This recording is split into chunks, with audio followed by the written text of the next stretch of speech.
প্রকৌশল প্রযুক্তি বিশ্ববিদ্যালয়ের শিক্ষার্থীগণ প্রকৌশলী অধিকার আন্দোলনের ব্যানারে ডিপ্লোমা ইঞ্জিনিয়ারিং শিক্ষাক্রম ও ডিপ্লোমা ইঞ্জিনিয়ারদের বিরুদ্ধে অব্যাহত ষড়যন্ত্রের প্রেক্ষিতে ডিপ্লোমা প্রকৌশলী কল্যাণ ফাউন্ডেশন গত 6 মাস যাবৎ শান্তিপূর্ণ আন্দোলন সংগ্রাম করে আসছে।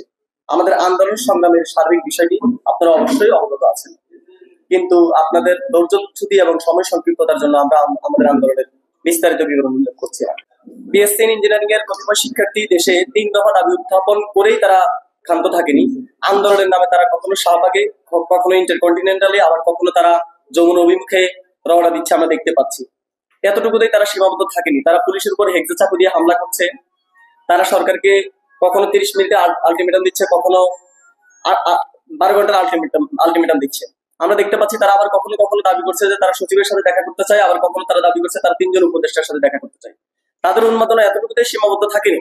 গত 25শে আগস্ট রংপুরে অবস্থিত নর্দার্ন ইলেকট্রিসিটি সাপ্লাই কোম্পানির যে গুরুত্বপূর্ণ সেন্সিটিভ অফিস রংপুরে অবস্থিত, এই অফিসে তারা সেখানে ঢুকে পড়ে। সেখানকার অভ্যন্তরীণ একজন সহকারী প্রকৌশলী রুকনুজ্জামান রোকনের নেতৃত্বে তারা সেখানে ঢুকে পড়ে, সেখানে মত সৃষ্টি করে দেশের জরুরি বিদ্যুৎ সংযোগ ব্যবস্থাকে তারা ব্যাহত করার অপচেষ্টা করে।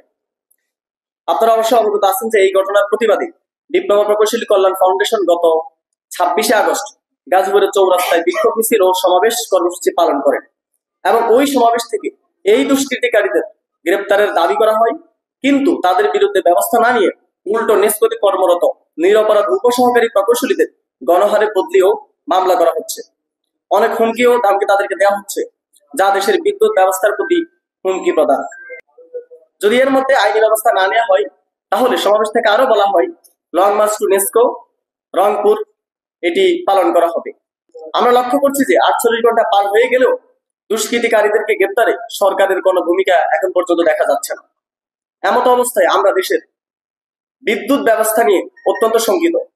বাংলাদেশের ইতিহাসে ইতিপূর্বে কখনোই বিদ্যুৎ সংযোগ ব্যবস্থা ব্যাহত করার মতো অপচেষ্টা কেউ করার সাহস দেখায়নি। আমরা মনে করি ন্যূনতম বিবেকবোধ থাকা ব্যক্তিও এহেন কাজ করতে পারেন না। আমরা মনে করি দুষ্কৃতিকারী রোকন ও তাকে প্রশ্রয়দাতা আশরাফুল এবং মত সৃষ্টির জন্য তাদের ভাড়া করে আনা গুন্ডাদের বিরুদ্ধে দৃষ্টান্তমূলক শাস্তির ব্যবস্থা গ্রহণ না করা হলে দেশের বিদ্যুৎ ব্যবস্থার উপর আঘাত হানার প্রবণতা ক্রমশই বৃদ্ধি পাবে এবং দেশে একটি অস্থিতিশীল পরিস্থিতি তৈরি হবে। তাই আমরা এই পর্যায়ে নেস্কো অভিমুখে আমাদের রংপুর কর্মসূচি ঘোষণা করছি।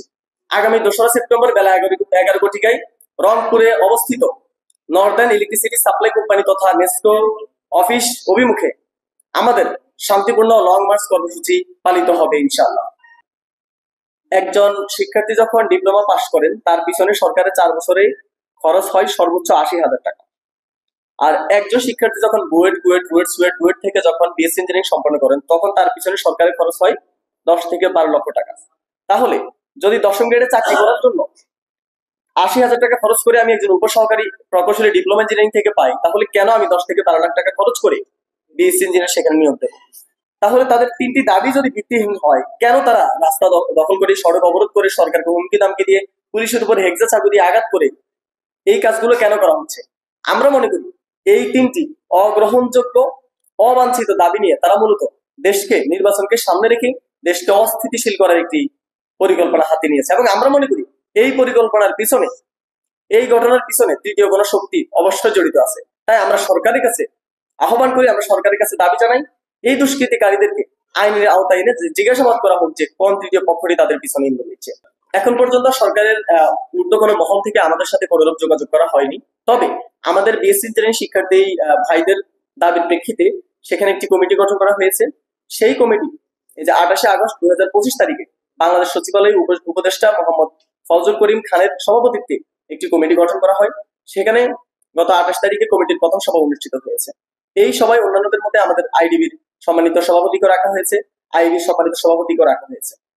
তবে এই কমিটিতে একটা জিনিস আমরা বৈষম্য অবশ্যই লক্ষ্য করছি, যে জিনিসটাকে আমরা প্রত্যাখ্যান করে আসছি, সেটা হচ্ছে এই কমিটিতে 4 জন ডিপ্লোমা প্রতিনিধি রাখলেও তার বিপরীতে 8 জন বিএসসি ইঞ্জিনিয়ারিং প্রতিনিধি রাখা হয়েছে। আমরা মনে করি এটিও আমাদের প্রতি একটা বৈষম্য এবং আমরা মনে করি যে সেখানে একজন মাত্র ডিপ্লোমা প্রতিনিধি এবং একজন মাত্র বিএসসি প্রতিনিধির বেশি রাখা উচিত নয়।